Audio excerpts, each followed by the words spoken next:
National Weather Service in Upton, New York has issued a special marine warning for Sandy Hook, New Jersey to Fire Island Inlet, New York, about 20 nautical miles, south shore base from Jones Inlet through Shinnecock Bay, until 8:30 p.m. At 7:32 p.m., National Weather Service Doppler radar indicated thunderstorms producing a gust front with winds over 35 knots over Jamaica Bay, moving east at 25 knots. The thunderstorm will be near Middle Bay around 7:50 p.m. Jones Inlet, East Bay around 7:55 p.m. East Bay around 8 p.m. South Oyster Bay around 8:05 p.m.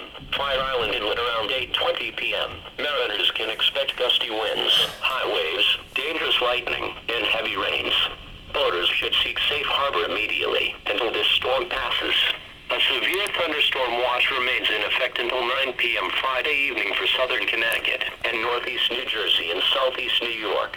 Repeating, a special marine warning has been issued until 8:30 p.m. for the following marine locations: Long Island South Shore base from Jones Inlet to Shinnecock Bay, New York, and Sandy Hook, New Jersey to Fire Island Inlet, New York, out 20 nautical miles.